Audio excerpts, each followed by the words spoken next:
Das heißt aber auch, die Eltern, die ihre Kinder dann zum Augenarzt schicken, die verlassen sich ja dann auf die objektive Diagnostik. Also nach einer medizinischen Abklärung heißt es nicht, dass das Kind exakt genug für die Schule sieht.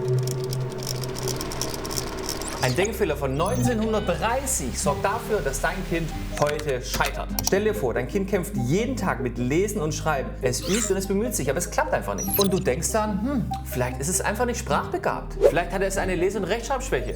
Vielleicht liegt es am Gehirn. Was wäre, wenn ich dir sage, dieses Denken basiert auf einem 100 Jahre alten Irrtum? Ein Dogma, geboren in den 1930er Jahren, das bis heute Millionen von Kindern den Schulerfolg raubt. Und das Schulsystem ist blind für die eigentliche Ursache. Wir wollen dem Ganzen auf den Grund gehen, euch erklären, wie es dazu gekommen ist und was das eigentliche Problem ist. Hallo Jan! Ja, hallo an alle. Dieses Video dient ausschließlich der pädagogischen Information und stellt keine medizinische Beratung oder Heilbehandlung dar. Es ersetzt nicht die Diagnose oder Behandlung durch Ärztinnen, Ärzte oder andere medizinische Fachkräfte. Bei gesundheitlichen Beschwerden oder Verdacht auf eine Erkrankung wenden Sie sich bitte an eine geeignete medizinische Stelle. Das Dogma, das Millionen Kindern scheitern lässt und keiner spricht darüber. Der historische Irrtum, die Geburt der Dyslexie in den 30er Jahren. Was ist damals eigentlich passiert? Ja, in den 1930er Jahren waren in Amerika ganz viele Menschen, die konnten nicht lesen, nicht schreiben. Und ja, man fragte sich, warum ist das so? Der normale Menschenverstand sagt einem ja, lesen, da braucht man die Augen dazu. Das heißt, wer hat das Ganze untersucht? Ja, das haben Ärzte untersucht. Augenärzte? Ja, natürlich. In Amerika? Das mussten schon Augenärzte sein. Amerika war ja damals ja auch sehr, sehr weit. Nun, man hat die Menschen überprüft, weil man dachte, das muss in den Augen liegen. Okay, und was haben die Ärzte dann herausgefunden? Halt, erstmal muss man dazu sagen, sie haben etwas gemacht, was alle Ärzte tun. Sie haben monokular gemessen. Erst das rechte Auge, dann das linke Auge. Und was kam dabei raus? Ganz einfach, es kam raus, sie sahen gut mit ihren Augen. Da waren natürlich alle Leute ja eigentlich erstaunt, weil man ja davon ausging, da müssen Sehfehler da sein. Beide Augen funktionierten. So, und jetzt hat man dann überlegt, woran kann es dann liegen? Sie sehen ja, nun, da hat man gesagt, die sind wahrscheinlich buchstabenblind. Sie können Buchstaben nicht aufnehmen. Ja, und wo kann es dann dran liegen, wenn man buchstabenblind ist? Dann muss es im Gehirn sein. Gehirn liegen. Und von da an war es eine Krankheit. Also nicht mehr etwas Mechanisches, wo man erklären kann, sondern von da an war es eine Krankheit. Und man nannte es damals Dyslexie. Dyslexie, okay. Ja, man hat es als Krankheit definiert und bis heute hat man dieses Denkmodell übernommen und natürlich auch nach Deutschland bei uns getragen. Wie heißt es bei uns? Ist es auch Dyslexie? Wir nennen es Legasthenie und dann hatten wir immer wieder neue Definitionen. Dann war es eine Leserechtschreibschwäche und man hat immer wieder neue Wortschöpfungen dafür gefunden, weil man konnte das nicht so richtig greifen. Ja, und dazu kommt natürlich auch noch, damals konnte man ja vieles gar nicht messen. Astigmatismus war damals zwar, theoretisch hat man damit schon alles Mögliche ausprobiert, aber es gab noch kein Verfahren, einen Astigmatismus exakt zu messen oder exakt zu korrigieren. Das kam erst sehr viel später.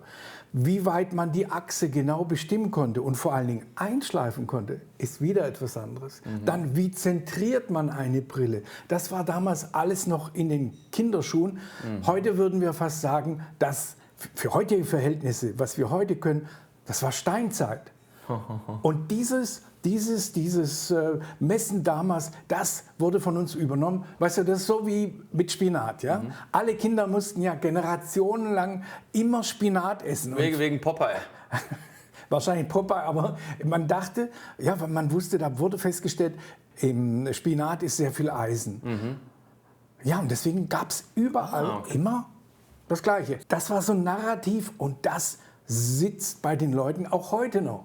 Und so ist es genauso bei uns allen. Es sitzt einfach, die Augen waren damals nicht dafür verantwortlich und so machen wir das auch heute noch. Wir sagen, die Augen sind nicht so wichtig. Und das ganz Entscheidende, was man damals noch gar nicht kannte, auch da waren nur die ganz so theoretische Ansätze, das war die Zusammenarbeit der Augen. Man hat da zwar mit Prismen gearbeitet, aber man wusste eigentlich nicht so recht, wie man das messen kann.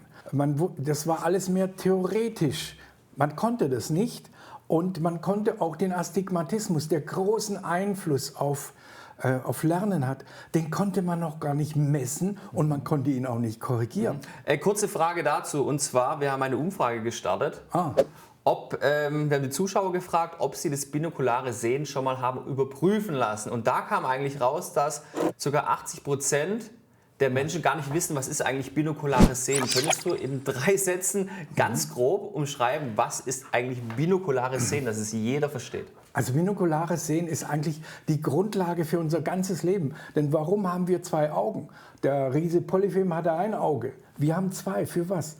Unsere 2 Augen mit irgendeinem Punkt, das gibt ein Dreieck. Das heißt, die Augen sagen uns, wie weit etwas entfernt ist. Sie schützen uns, dass wir nicht mit unserem Auto irgendwo drauf fahren. Sie helfen den Kindern, nicht über die Linien zu schreiben. Sie geben mir zum Beispiel die Information, wo dieses Glas ist. Ich kann wegschauen und ich nehme es in die Hand und das haut hin. Ich werfe es nicht runter. Ich weiß ganz genau, ich habe ein Körpergefühl. Ich weiß, wo irgendetwas ist und es ermöglicht mir natürlich auch, Dinge abzuschätzen. Kann ich über diesen Graben drüber springen oder nicht? Oder wenn ich jemand die Hand gebe, gibst du mir mal die Hand, dass das klappt.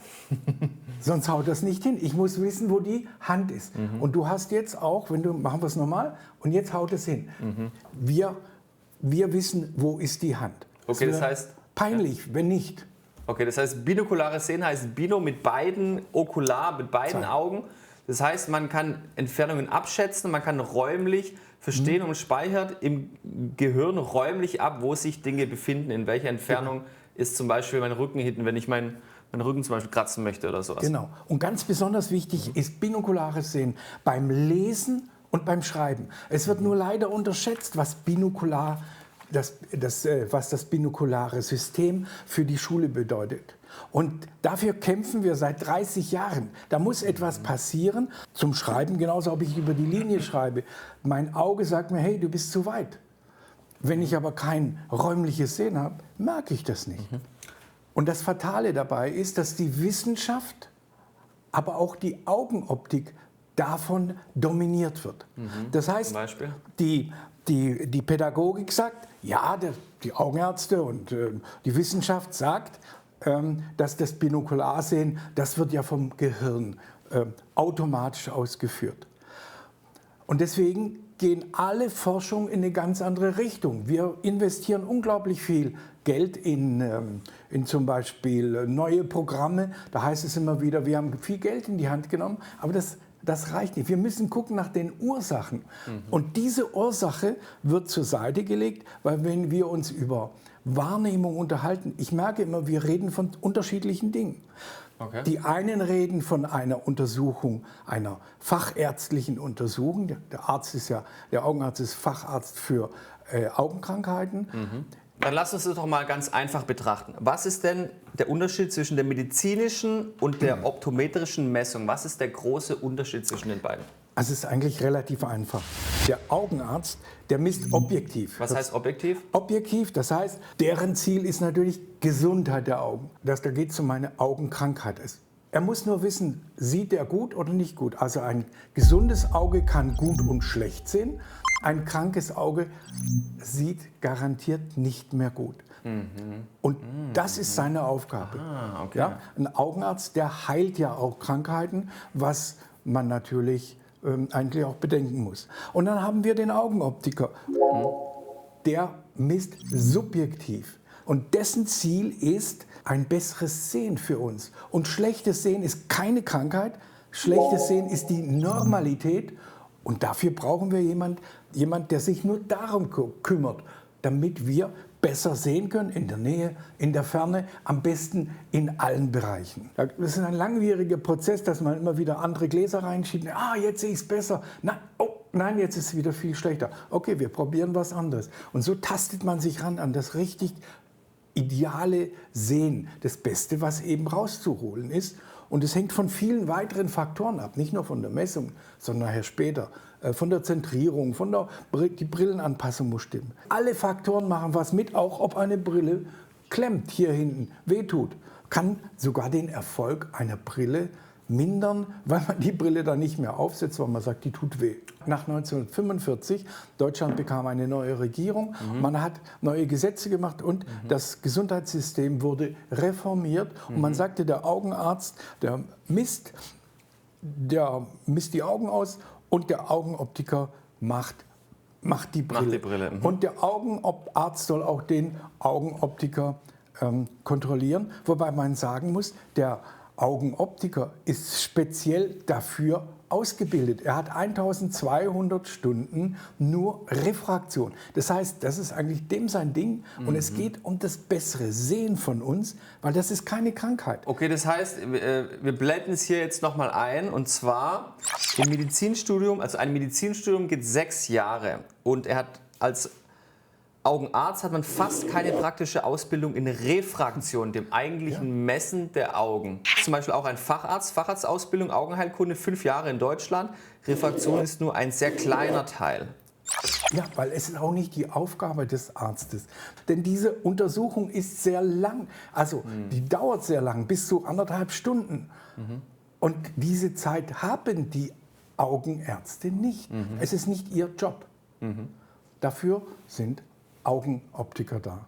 Das heißt aber auch, die Eltern, die ihre Kinder dann zum Augenarzt schicken, die verlassen sich ja dann auf die objektive Diagnostik. Also nach einer medizinischen Abklärung. Und wenn das heißt, das Kind gut sieht wie ein Adler, heißt es nicht, dass das Kind exakt genug für die Schule sieht. Die Schule hat ganz andere Parameter. In der Schule muss ich laufend zwischen Ferne und Nähe muss ich wechseln. Dann kommt es darauf an, wie weit ich wegsitze. Also all das muss berücksichtigt werden und deswegen ist eine gut ausgemessene Brille absolut wichtig. Ich blende es für euch noch ein. Wir haben ja das Rezept eines Augenarztes. Inzwischen weiß man ja, dass die Rezepte eigentlich der medizinischen Abklärung dienen. Schreiben jetzt drauf. Sehr spannende Sache übrigens, was auf dem Rezept draufsteht. Ja, dies sind Werte einer medizinisch indizierten diagnostischen Refraktion, bestimmt nach einem Gesetz, ohne Berücksichtigung der Okulomotorik, also die ist nicht mit drin und natürlich auch viele andere Werte nicht. Denn das ist ja auch nicht der Sinn dieser Messung. Und deswegen für eine optimal verträgliche Sehhilfe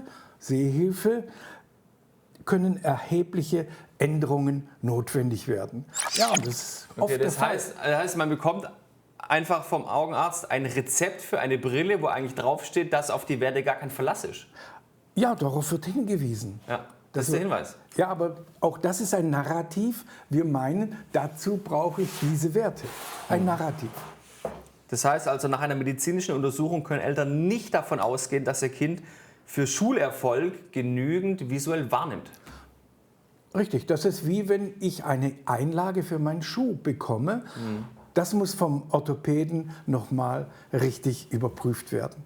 Also inzwischen, was viele nicht wissen, gibt es keinerlei Beschränkung. Die gab es auch vorher nicht, aber die war auch in den Köpfen drin. Das war ziemlich spannend. Ich blende mal hier noch einen Kommentar ein. Da hat nämlich vorgestern jemand geschrieben, dass ein Optiker gar keine Kinder vermessen darf.